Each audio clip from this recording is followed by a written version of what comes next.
Imagine streamlining your communication so effortlessly that your emails send themselves at the perfect moment, every time. Picture automating your workflows to handle repetitive tasks, freeing you up to focus on, well, what truly matters. Today, we're diving into Power Automate and unveiling the secrets to sending emails seamlessly, transforming the way that you work and elevating your productivity to new heights. Okay, so the first thing that we're going to do is we're going to create a new Power Automate flow here. We're just going to use an instant one, but understand that your trigger could be a number of different things. We're just going to use a manual trigger for this, just to give you the example of how to do it, and then you can obviously incorporate this into your own Microsoft Power Automate flows. We're just going to call this sending emails, and we're just going to go ahead and create this. Okay, so here we are in our new designer. It's not one I prefer, but we're going to use it today because, well, we'll try and give it a well, why not. So here we have a manual trigger. The first thing we want to do is actually go ahead and create a new action. From the left hand side here, we want to search for email. Now, just to point out, I'm going to use Microsoft 365 Outlook, but you can of course use things like Gmail or whatever else you need from here. Okay, so it doesn't have to be specifically Microsoft 365 Outlook. You've got Mail, you've got Gmail, and so forth. I'm going to use the Send Email V2 here, and there are options to send email with options or to export emails, but we're talking specifically about sending email. So we're going to use this one here. And of course, if you want to send an email with options where you get a response with that, say yes or no or whatever, you could use this one here. But we're going to focus on the Send Email with V2. We're going to give that a click, and that's going to bring it into our timeline right here, as we can kind of see. Okay, so our parameters, who are we sending the email to? Now, in this case, it's going to just be a straight up coded in email address. However, if you have a complicated flow that maybe is understanding who has sent you an email, maybe you've got an email address to send it to that you can use from your flow, well, you can do that here as well. So if we had received an email and you want to respond to that email that you've received, well, you could potentially pick up the email address that was first kind of triggering your flow, if that makes sense. But here we're just going to go type in my name, and we'll go ahead and we'll just click that and bring that in, right? So I'm just sending the email to myself in this example. We're going to go ahead and call this test as the subject matter, but again, you could use this in dynamic ways. Okay, you can pick up things that were kind of before this step in your flow. Then of course in the body here, I'm just going to go ahead and say that I'm going to attach my CV to the email. So I'm going to say here is my CV, right? Quite straightforward. And that's it, right? So now as I kind of trigger this flow, it is going to send this over. I'm going to click save first. We're going to save our progress. It's always good to do this, good practice. And then what I'm going to do is I'm going to hit test, and I'm going to go down to manually triggering this. I'm going to click test again at the bottom here. And you guys you can see it. I know I'm in the way a little bit there, but you can see here it's asking to connections. So it's going to connect to my Office 365, which I've already created that connection for. If you haven't, then you'll have to go through the process of connecting it. But other than that, you can click continue and then test flow, and that's going to basically trigger the test here. And we can click done, okay, and we can go over to Outlook and we can test and see this test email coming through, and you can see here that it was sent to myself and that it has the text of here is my CV, but it hasn't actually attached anything, right? So how do we do that? How do we actually attach the CV to the email? Well, to do that, we can go ahead and click on edit in the top right hand corner here, and we come back into our editing screen. Now from our email here, we can of course, add an attachment, but we haven't actually got an attachment inside this flow at the moment. So what we're going to do is we're going to add a step between sending the email and the manual trigger. Okay, so for getting the file that we want to attach, we obviously have to have that before we send the email.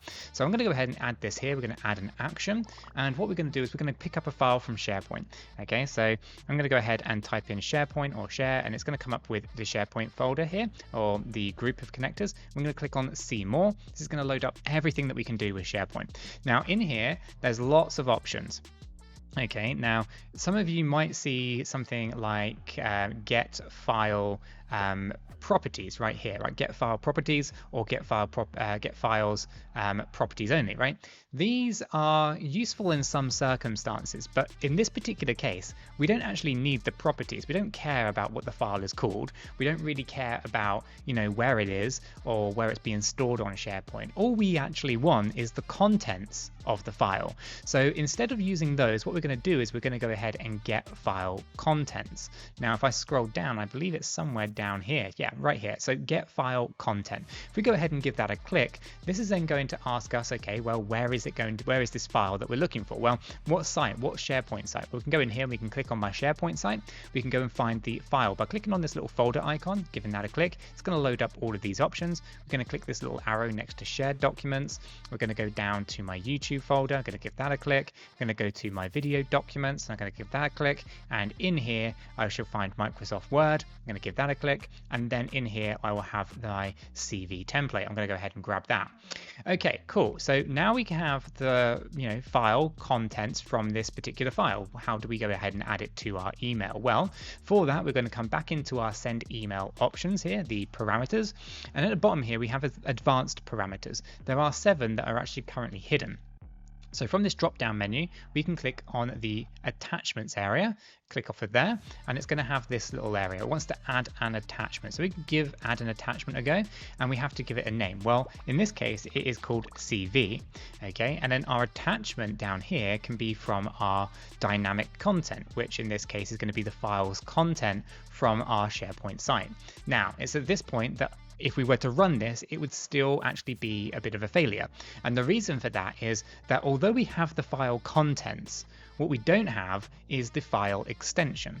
Okay, now we already know that this is a Word document, so I can go ahead and actually add in here .docx for Word. Okay, so you have to add that at the end of the file name. Okay, so it's not dynamically picking that up. Now, even if you got the file properties, I don't think you actually have the file extension come through. I could be wrong on that, and if so, you can let me know in the comments below. But for the most part, just make sure that you add in the actual extension to your file name. Okay, so if it's an Excel file, it might be SLX, it might be SLSX, it could be CSV files, for example, in which case making sure that you have that extension on there is going to make this work flawlessly. Okay, so from here, now we can go ahead and save it, and we are going to email ourselves our CV that we've got from SharePoint. We can go to the test area, we can go automatic. From the most recently triggered ones, we'll go ahead and tick that, and then we'll go ahead and test it. Now that is going to basically come up with an error. Let's see what's going on with this error, shall we?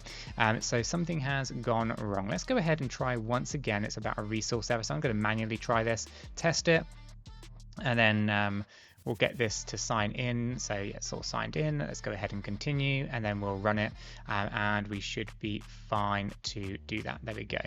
Okay, so now it's run successfully, as you can kind of see. If we head on over to our emails, here we can see that I have my test email, and you can see that there is a little paperclip icon just up here in the top right hand corner of that email. That is indicating that we have an attachment. If I click into that, we can see here that it is the CV.docx Microsoft Word document, and I can go ahead and click that because it now identifies it as Word. It will bring in my CV directly into the email. So guys, it is as easy as that to send emails with Power Automate. This is a very powerful tool. Depending on how complex you want to make your workflows, you can have emails coming into your inbox, and when you've received emails from a specific person, maybe you can take that data, maybe even pass it to AI to respond for you, and then fire an email back to them. This is super useful and well worth knowing how to do in Power Automate. If you found this useful and informative, smash that like button for me, guys. I do appreciate that. If you are new to the channel, subscribe, and if you haven't done so already, check that video out right there. It's one you don't want to miss.